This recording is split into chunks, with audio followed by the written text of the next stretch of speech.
Welcome to Latte with a Lawyer, a podcast dedicated to bringing you the stories of some of America's most successful lawyers, figuring out what makes them tick, how they creatively solve problems, and how others aspiring to be them can follow in their footsteps.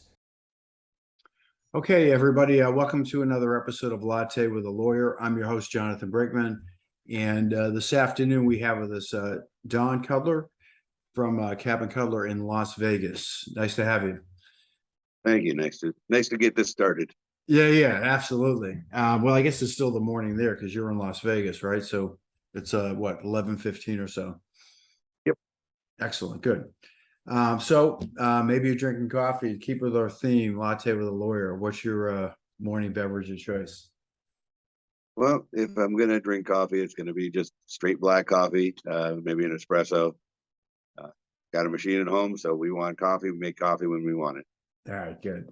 Yeah, I don't. Most people aren't drinking a latte, so I leave that to my clever marketing to come up with Latte with a Lawyer. But most people just drink black coffee or don't drink coffee or whatever. So it's more metaphorical than anything. So I know you're a personal injury attorney. Tell us about your practice and what kind of work you focus on. Sure. My partner and I, Alan Kapp, we've been practicing personal injury for a long time. I've been at it since 1993 after I graduated from Hastings College of the Law. Came straight down to Las Vegas to look for a job. Yep. My partner Alan's been at it since the 70s. And we do our best to help people and get them compensated. So got to look at medical records, got to look at accidents. Occasionally we get into some interesting medical areas. So I have to learn a lot all the time. Yeah, good. Is there any particular type of personal injury law that you focus on? More routine than others?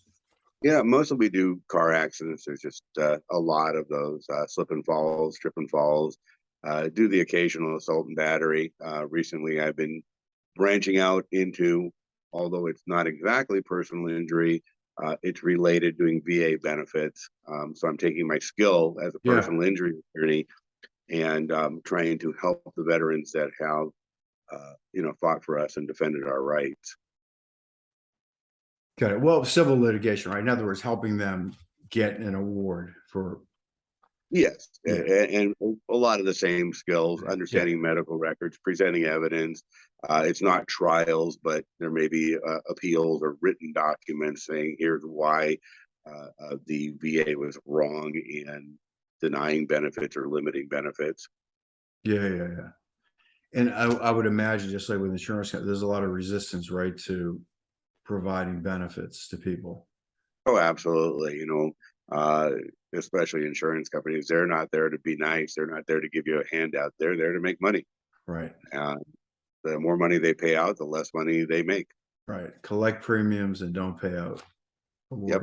It's a good business, right? It's an interesting business, and you're afraid, like, to put a claim because it means your insurance goes up. It's you can't really lose with that business model. Yeah, and I've always said insurance is basically a bet you hope you lose. Right. You buy auto insurance. If you win that bet with the insurance company, something bad has happened. Either you've been hurt, your property has been damaged, or you hurt somebody else. Right. So you always hope you lose that bet. Right. It's interesting. So we talked to a lot of personal injury attorneys, and auto accidents is always at the top of the list. A lot of people in auto accidents, my God. Yeah, I mean, there's lots, and it's interesting here in Las Vegas because it's somewhat of a limited area. Yeah.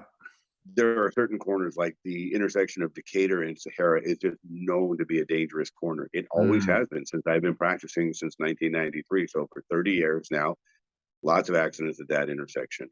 Yeah. We also have a lot of people who, when they get hit by a car as a pedestrian, the biggest problem with that is pedestrian error. So, a lot of times we can't take those cases because it's not the driver's fault. The person stepped out in front of them or wasn't paying attention or crossed in the middle of an middle of a street, not at an intersection. Yeah. Is Las Vegas or the state of Nevada, are there a lot of cases around auto accidents? Oh yeah, There yeah, are. lots and lots of auto accident Okay. cases. Well, I'm in the state of Florida, so I think we rank 1 or 2 with Texas. I don't know Yeah, where Nevada oh, is. you're a bigger state, but I mean, yeah, you guys are getting ready for lots and lots of hurricane claims that are going to be denied or oh delayed. man, I'll tell you what. Thankfully, I'm on the East Coast. I'm in Palm Beach County, so about 20 minutes south of West Palm Beach. Okay. But no, I mean, there's an accident. I'm amazed at how many auto accidents there are here. Yeah, and some, even though they look minor, people get hurt. And sometimes you see a car that's completely crushed and totaled, and people walk away.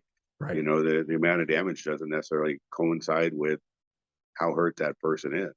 That And is of course, very everybody's individual. sure. I'm older now, and I'm easier to injure today than when I was 20. Sure. It's just a fact of life. Yep. Absolutely.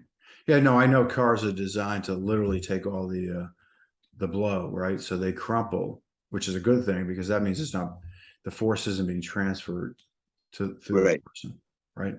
Yeah, and I myself, I was in an accident in Los Angeles when I lived there, and I actually got rear-ended twice by the same person. Ooh, same She hit event, me the same event, or the different same event? the same event, and my car was actually struck twice. Wow. I got hit, I moved forward, I thought, okay, this is over, and I got hit again, and the second impact was actually worse than the first impact, Mm, and it was kind of like the Volvos that if you remember the old Volvo ads where they talk about the seats that recline a little bit sure. as a way of absorbing some of the energy. Well, my seat broke away.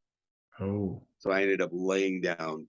So you have that long pattern of going backwards as opposed to a sudden jerk where the seat is solid that puts more energy into that body and gives you more of a whiplash. So if sure. you lay down softly, it's less impact to your body. I see. So you weren't badly hurt from that? No, Good. no. Fortunately, my seat broke away instead of my body breaking. Oh, good, good, good for you. So how'd you make it to Las Vegas? I mean, you grew up in Los Angeles, I see, and went to school there. How'd you get to Las Vegas? Yeah, so I grew up in Los Angeles. I went to Hastings College in San Francisco. And when I was thinking about it, I didn't want to be into a large corporate environment. It's not me. I'm not the guy that's going to allow another person to push themselves up by pushing me down. Right. So I always wanted to be in a smaller environment.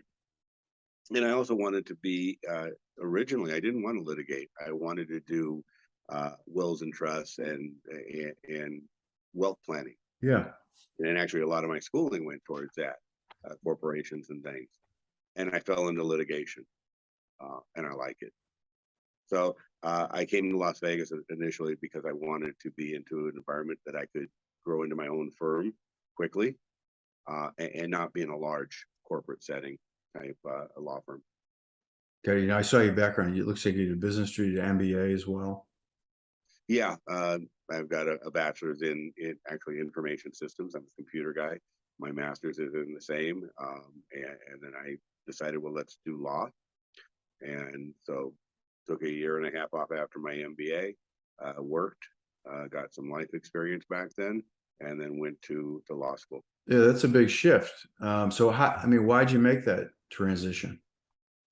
Um, at that time, I was like applying for jobs. So there was a job I applied for. I think it was in Fullerton or Brea.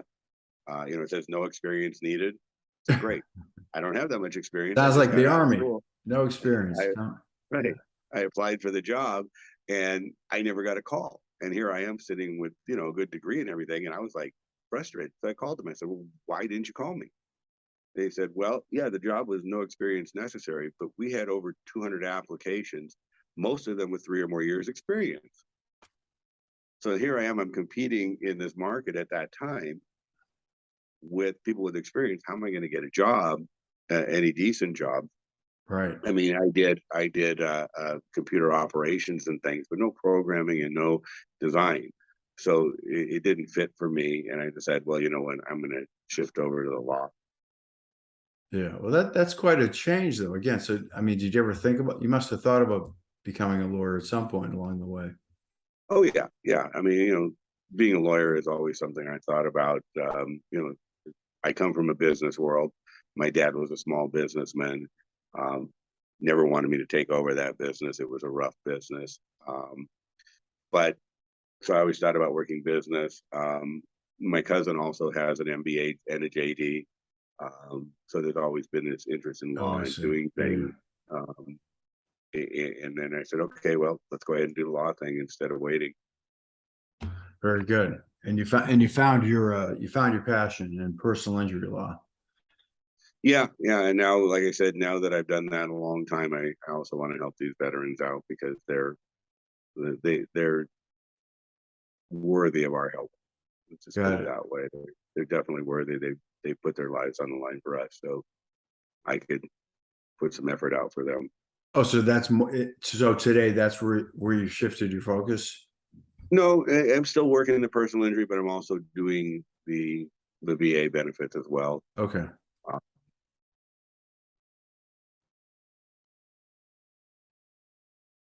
Oh, we lost you. There you go. Is which really interests me is military sexual trauma. So these people that have been in the military, served us, and yet been abused by other people, officers and other people. Those people definitely, back then, before 2018, they were being denied. They actually, the victim was actually demoted as a practice in the military, which makes zero sense whatsoever. Sure. So in addition to this trauma, this bad event, they then demote you and take away some pay. I don't understand that at all. Yeah, lots of bias in society, right? Right. Yeah. So they're changing that. And in 2018, they said, let's do something different. So now I want to go after these people and say, look, I understand you might have been denied 10 years ago, 20 years ago. The military realized that they screwed up.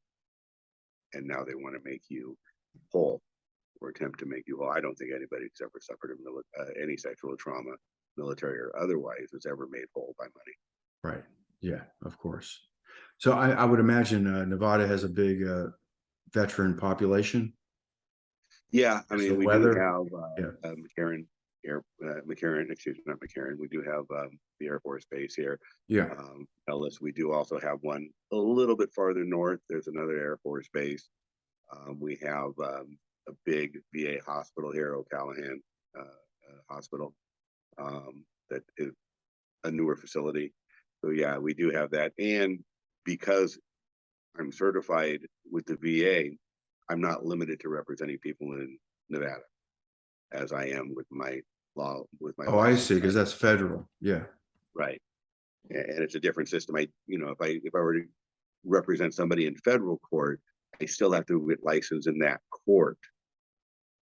Here, I don't have to. I'm certified nationally automatically. Oh, I see. So is your practice national then regarding that? I want it to be, yeah, especially if I'm going to be, representing these victims of sexual trauma. Yeah, I do want to not limit myself to Nevada. Okay. Are there a lot of other attorneys that are doing that type of work that you tap into that network? There are, yeah, but of course, they're competitors, so it's hard to say, hey, send me somebody over because they're doing the same thing. But there are people that will refer over that aren't necessarily sending people from Nevada. Yeah, interesting. Well, I mean, I know. Listen, I've learned through my conversations with you guys. You guys are pretty collegial in a lot of ways. If it's outside your practice, there's a lot of co-counsel and a lot of referrals. People get business a lot of through referrals, right? Yeah, and it's really interesting because as a personal injury attorney, I do get referrals from defense attorneys because they know me, they know my reputation, they know Alan's reputation, they know that we treat people right, that we work hard.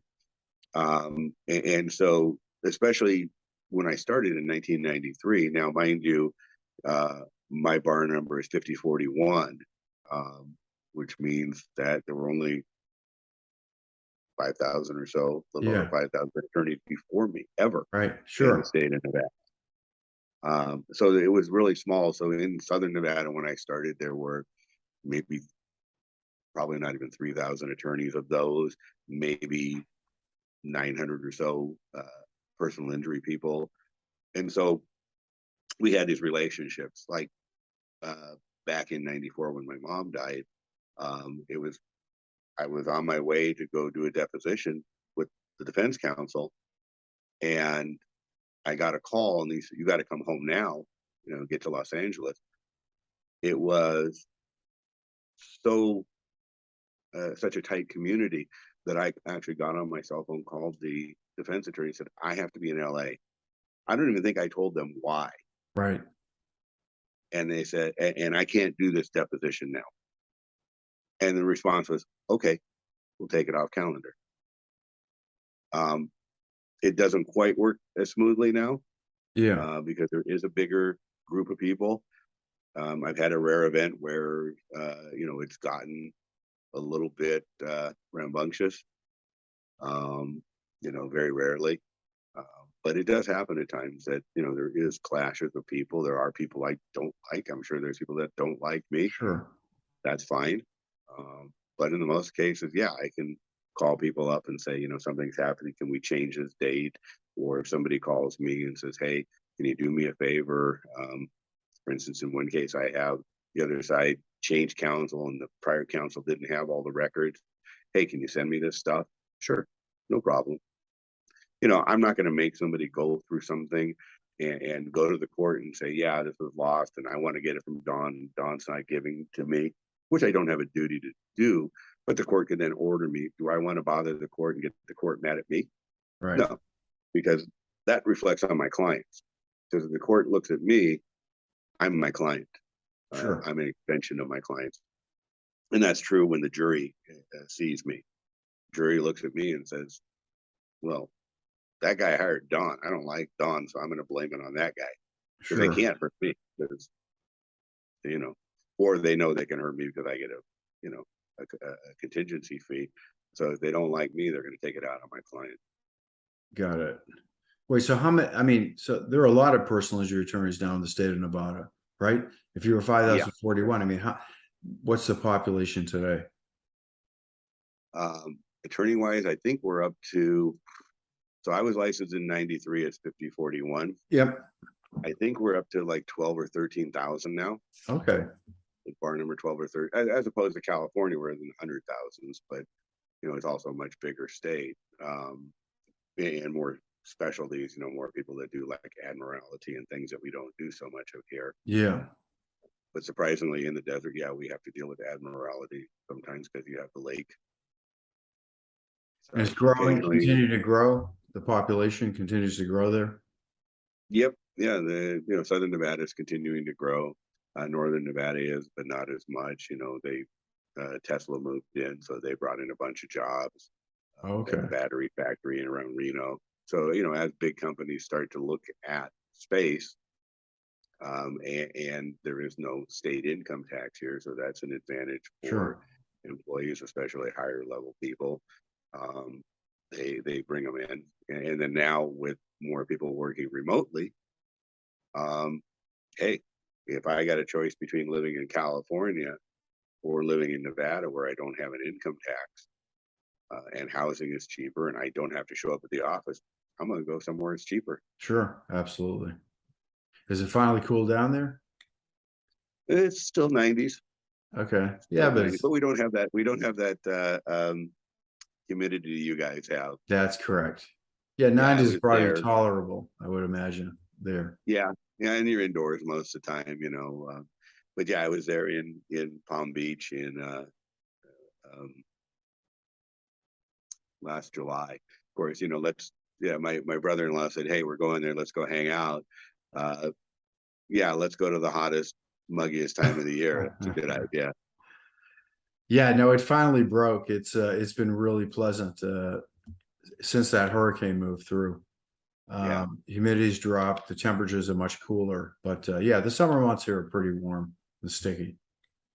Yeah, like I said, we just don't have that humidity. We do have, there's a period of time, like a week or two, that we have the monsoons come up through the Gulf of Mexico and Phoenix and up into here, but it's not bad. Yeah, and then of course coming into October, the weather's fantastic. It's great. Yeah, I'm going to be there. I'm going to be there at the end of the month in Las Vegas. In fact, you may be there at one of the trial lawyers events. TLU. I don't know if I'll be. Okay. Do you ever go to those? Be part of those? Not. I mean, there's NTLA that I'm a member Oh, of. NCL. National Okay, Bar sure. Association, but that's really the only one. And then AAJ. Well, it used to be NTLA. It's AAJ, and now it's NJA Nevada. Got it. Yeah. Okay, excellent. So are you doing jury trials? I mean, is that a big part of your practice? Get in front of a jury? We do some, yeah. I mean, I did one this year. Of course, before that, everything was kind of shut down. Yeah. And so there weren't really any jury trials. We do a short trial, a one-day trial here, which is an interesting program. There's a limit on the value up to 75,000 now. Oh, but for what kind of case? For what kind of case do you get that limit? Auto accidents. Oh, auto accidents. Okay. Yeah. It So could be that anything. Is the max. I actually did a short trial, and it was in the program because it was limited on underinsured motorist coverage to the extent of the coverage, the policy. So we agreed to put it into a short trial. We agreed to do it in a day and a half under the short trial rules instead of in a day. And this is one of those cases that the jury liked me and really didn't like the other attorney. Just didn't like him. And they gave me an award out of line with what should be, because it was $675,000. And we agreed also to a higher cap, but not that high. We agreed to the policy limit cap. And it was just, they just didn't like him. And I saw it coming and he didn't. My client, who was like 50, something like that, he looked at her and said, "Well, you're just kind of getting old, ain't you?" Just like that. And I looked over to the 80-year-old guy in the jury pool, in the jury, and he just went. And from that moment on, I knew I was in good shape. Right. Because you just insulted the jury. So what was the mechanism that allowed you to go from that 75K to the 675? Well, we were outside of the program. Normally, but we made an agreement. We made a stipulation. We just went to the judge and said, "Look, judge, instead of putting this thing on and taking a week, why don't we just go ahead and agree to do it in a day and a half instead of a one-day short trial program? We're going to use the short trial rules. We're going to expand the time. The short trial rules allow for each side to have 3 hours of presentation of evidence at the time." We said, no, let's just agree to a bigger time. That's all. We just made the agreement. Oh, I see. So if you go the short format, you have that cap. If you go the full trial, then you don't have the same cap imposed on you. Is that what you're saying? But you negotiated. And you get to, yeah, and in the short trial format, instead of bringing in every doctor that saw the person and going through the dog and pony show, you can get an affidavit. The doctor says, yes, this is related, within a reasonable degree of medical probability. The injuries were caused by the accident. The treatment was reasonable and customary, reasonable and necessary, and the costs were reasonable and customary. I can do that in an affidavit and present it rather than spending 2 hours with a doctor between me and the other side. Yeah, I see. And you would only do that if you believe that there's not going to be a big verdict, right? You could do it with a big verdict, I suppose. There may be times that you would, both parties would say, you know what, let's just go ahead and do this and see what a jury says. Maybe both sides, whether it's an accident case or any other case, want a jury to make the decision. And that's all they care about. They want their day in court. But the 75, I was trying to get to the 70, your sound went off. The 75K cap, I thought that was part of the short trial format. Whereas correct. It is. So if you do so that's what I'm saying. If you make the decision to a short format, you're assuming that it's going to be a smaller verdict, right? You can't go beyond that 75K. Well, what happens is you don't make the decision. You file a lawsuit, and if you don't do anything other than file the complaint and they file an answer, by default, it goes into the short trial program unless you find a way to opt out. Okay. You can put on the caption itself exempt because it's worth more than 75,000. The other side may contest that, and the court has appointed a alternate resolution, ADR, alternate dispute resolution commissioner, and that commissioner may have a hearing. Hey, Don, why is it worth more than 75,000? Well, it's worth more than 75,000 because I got $100,000 in medical bills. Sure. And they're going to say, well, it's not related. We don't believe that's related. Well, that's a question of fact for the jury. So the judge, the ADR commissioner would say, nope, it looks like it's worth more than the 75,000. I'm going to exempt it. It goes into a regular program. If I have like $8,000 in medical bills and no lost wages and nothing extraordinary, then I can say I think it's worth more than 75,000. Why? Well, because I got $8,000 in medical bills, and I think the guy's got more than $67,000 in pain and suffering. Well, what do you base that on? I don't know. Well, the commissioner's going to say, sorry, Don, it's staying in the program. Got it. But if you are exempt, then are there any caps imposed on the case? No, then it's an open case. Now, Wide in open. Nevada, one of the things we do, when I started, it was a $10,000 jurisdictional limit for district court. So we have small claims court, which is part of justice court. Small claims court cap is 10,000. Justice court claim is 15,000. So we have to say that the case is worth more than 15,000 to be in district court. It's unlike other places where you see, like there in Florida, President Trump has filed a claim for defamation against CNN for what, 475 million. If I put 475 million or anything other than 15,000 into that caption, my complaint can be dismissed. Sure. And the reason they do that is they don't want all that publicity and people coming in and all that going around a case. It doesn't matter what the case is worth. You could have $1 billion case. We'll say it's a huge, corporate case, something like that. Whether, whatever it might be, sale of a home, $100,000, whatever. If I put in, I lost $100,000, the other side could have that complaint stricken because it violates the rule that says you can only say that you're above the jurisdictional limit, which is 15,000. Got it. Interesting. Okay. What's been your largest case that you've worked on? I've got $1 million case.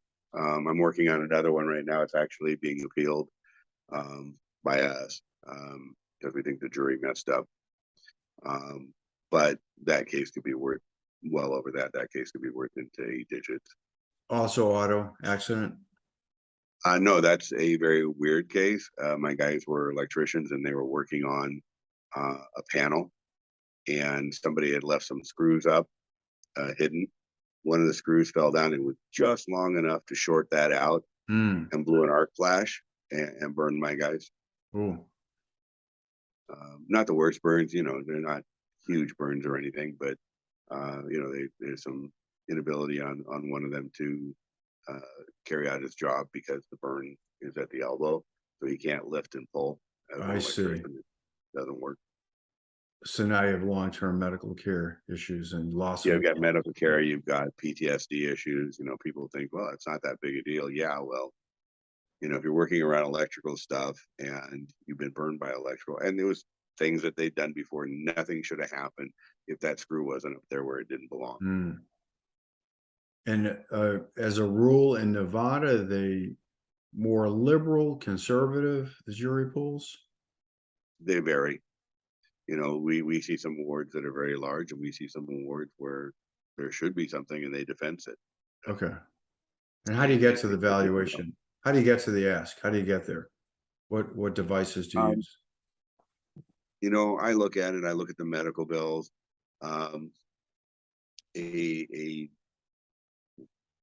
When I worked for my prior boss, one of the other attorneys that I worked with, she made an ask, and the jury gave her everything she asked for. And when she talked to the jury afterwards, they said, if you asked for more, we would have given you more.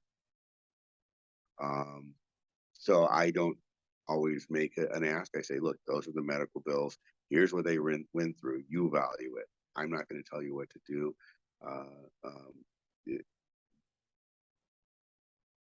I just don't. It scares me sometimes to think, well, if I ask for too little, sometimes I may give a general kind of number. Yeah. There are certain ways you can go about it. I've seen people, talk about, well, what's it worth, by the day, by the hour, to go through this. Someone's been living this for, 2 or 3 or 4 years. What's that worth? To feel this every day.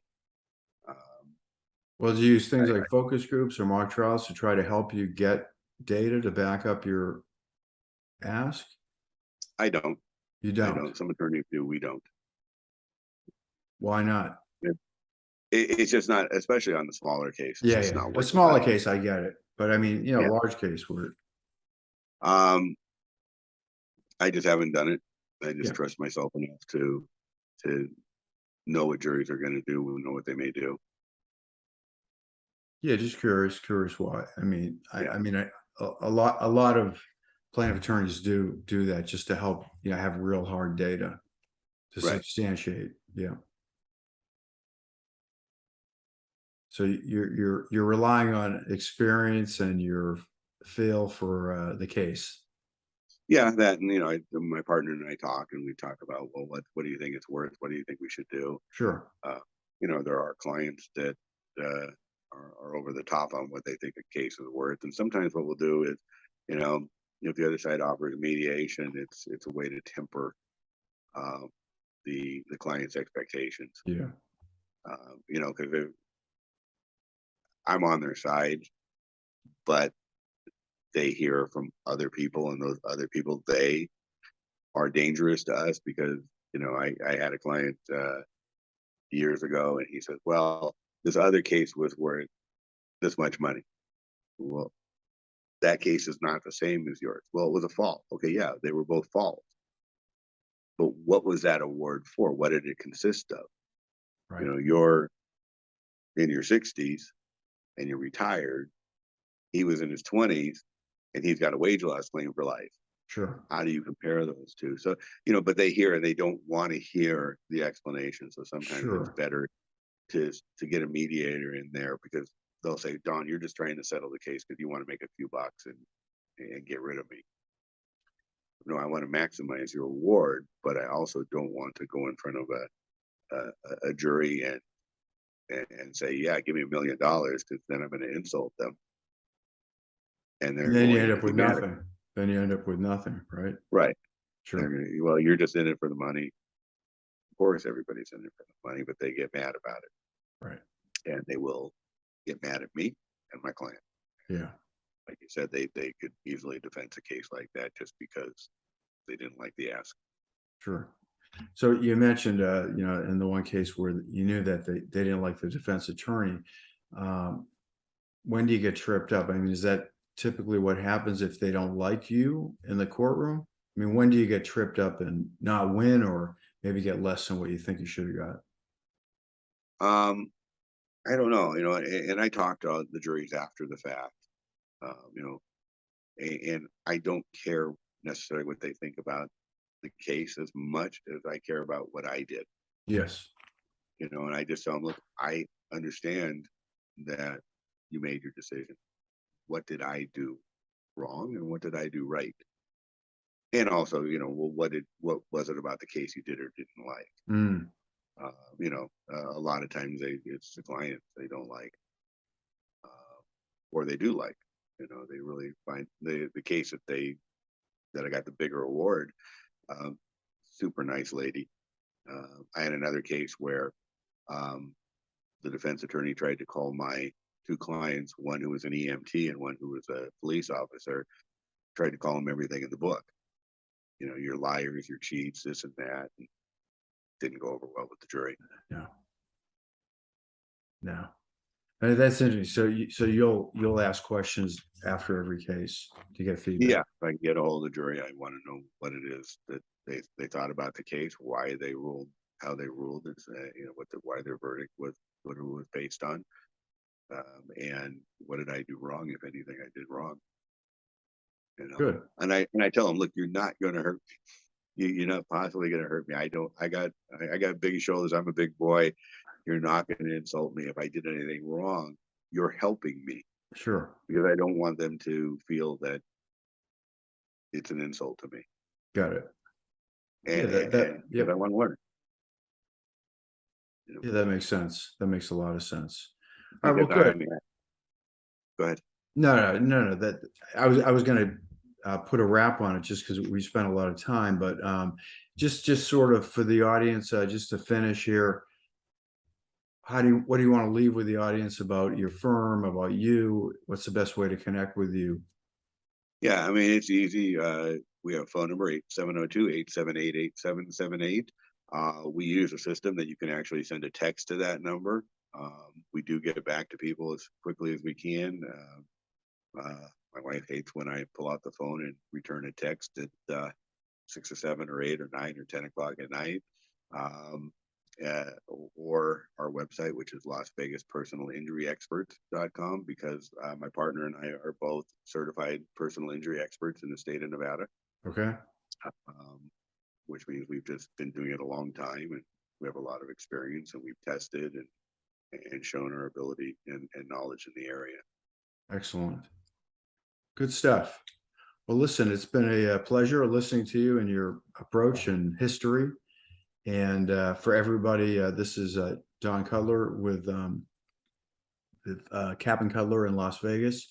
And this is sponsored by EmotionTrac. EmotionTrac is a legal tech platform, and we leverage AI to collect emotional analytics that lawyers like yourself use for case prep for mediation trials. So listen, thanks again. It was fun to spend time with you, Don. Okay. Thank you. Appreciate it.